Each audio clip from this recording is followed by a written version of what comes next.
It's me. A new challenger has approached, and you don't know me, and I don't know you, but I certainly can't wait to get to know you. My name is John, and this will be a much different series than what you guys are used to. You guys are used to reviews from Travis and Flary and VTM and whoever else Travis gets on here. But we will just be covering strictly retro and older games. As a caveat, since this being my first one, this will be the quote unquote newest game that I do, but we will not be covering any games past this year that it was released. Far Cry 3 was released and shipped out to retailers in December of 2012 for both the PC, the PS3, and the Xbox 360. Anything released past that point, I will not be covering. And even at that, PS3 and an Xbox 360 probably won't be covering very many games on there, with a few exceptions that may happen or may not happen. That all depends on you guys. If you guys have any suggestions for me to review games, it can be PS2, PS1, original Xbox, older PC games, whatever I can find, whatever you guys can think of. If I can play it, I will certainly try. If I can find an emulator for it, I will certainly try. Cannot promise that I'll be able to cover every single retro game that you guys may suggest. However, I will at least try to cover most of them, should you suggest any of them. Just leave it in the comment section below, and don't forget to like, subscribe, and remember to give me some good feedback for a new series that we have in store for you guys. These definitely will not be your regular reviews that you're seeing on here. That is for damn sure. I'm not as professional as Travis. Definitely for damn sure ain't as professional as any other kind of reviewer on here. I just play games, and even at that, not very good. I'm not very good. How about some maybe tidbits, whatever you want to call them? You have a crazy ass dude in Voss Montenegro who is voiced by Michael Mondo, who, if you don't know, that is Nacho in Better Call Saul, and I believe in Breaking Bad as well. And by God, does he look exactly like Voss? Did I ever tell you what the definition of insanity is? Insanity is doing the exact same fucking thing over and over again, expecting shit to change. That is crazy. The first time somebody told me that, I don't know, I thought they were bullshitting me, so boom, I shot him. The thing is, okay, he was right. And then I started seeing it everywhere I looked, all these fucking pricks. Everywhere I looked, doing the exact Nacho in same Better fucking Call thing Saul, and over and over I and believe in over and Breaking Bad over as and over well. again. And by Thinking, God, does he look this exactly time like is gonna be Voss? different. No, please. This time is gonna be different. I'm sorry. I don't like the way you are looking at me. Okay? You have a fucking problem in your head. Do you think I'm bullshitting you? Do you think I'm lying? Fuck you! Okay? Fuck you! It's okay, man. I'm gonna chill here, man. I'm gonna chill. The thing is, alright? The thing is, I killed you once already. And it's not like I am fucking crazy. It's okay.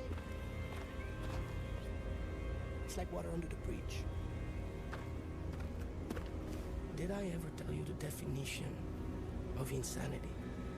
I think anybody who's ever played this game would argue that the greatest character in this game is easily Voss.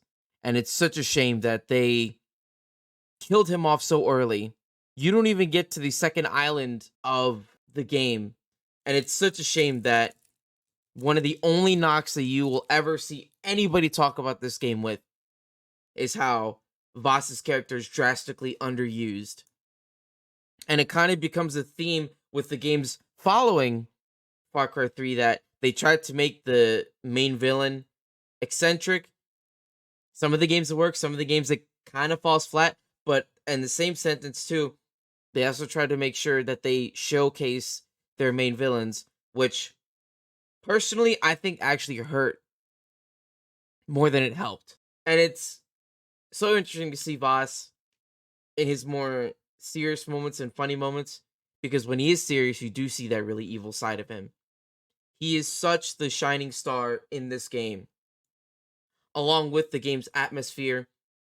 I love that the animals matter. You have to hunt your animals to upgrade your weapon holsters, your arrow quivers, your loot sack, your money capacity, all that jazz. Animals matter in this game. This game personally means a lot to me, as this is one of like the very first person open world shooters that I ever got into. I mean, for God's sakes, I love this game so much that I plan on getting the Tatao, that is the skill tree in this game.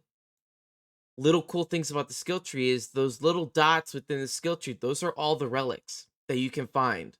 You complete the skill tree by obviously upgrading your skills.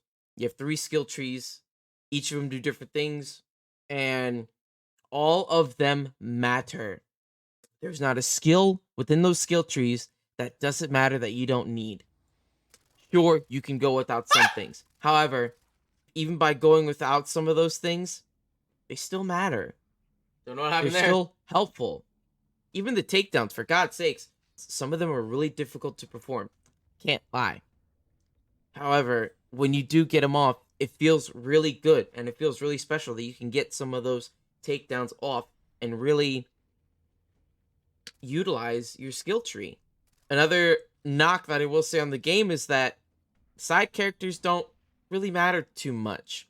What do you mean by side characters? Is like your friends that you were trying to rescue. Once you rescued them, they did nothing, which, I mean, you don't expect them to really do anything in the first place. However, they kind of just are there, and they don't really serve a purpose after you save them. Obviously, they corrected that kind of down the line with the other Far Cry games, where once you save somebody, they kind of became part of your team and you could take them out or whatever, which would have been too early of an introduction for this Dear game, God. but you can definitely see the stepping stones for those kinds of progressions later on in the series. I love the trippy stuff that they had with Citra and her whole, drugging you, trying to get you to stray from your friends and basically serve yourself to the Rakyat tribe and basically become hers and a part of the island itself and the lore behind the island for future generations. However, she looks like a fucking knockoff Rihanna. I'll tell you that much right there. She looks just like a knockoff Rihanna. But it still works though. And then come to find out that she is Vasa's sister. Kind of something that doesn't really get explained a whole lot or mentioned very much. Definitely could have went somewhere with that, a little bit more impactful, but they didn't really need to. If they did that, that would have been extra on top of what you were already getting. So I don't mind that they didn't do that. But if this game wanted to be a 10 out of 10, the impact with that relationship, along with a couple other things, probably would have made this game a 10 out of 10. But for my review, I'm gonna give this game a fucking 9.5 out of 10, okay? You can either take it or leave it. It's my opinion. If you don't like it, I don't know what to tell you there, cuz. Again, make sure to leave a comment below. Subscribe to this channel. Like this video. Share it. I don't care. Do what you want to do. I'm just here to provide some sort of different style of entertainment and a different style of a review. Okay? My name is John. You'll get to know me a little bit better, and I'll get to know you a little bit better. Honestly, I'm excited for what's coming. I'm going to try to push out one of these a month. The next game, more than likely, will either be 20 Alex Pro Skater 3 or Blitz League 2. But until then, I'll see you guys next time with the next review. Take care. Bye-bye.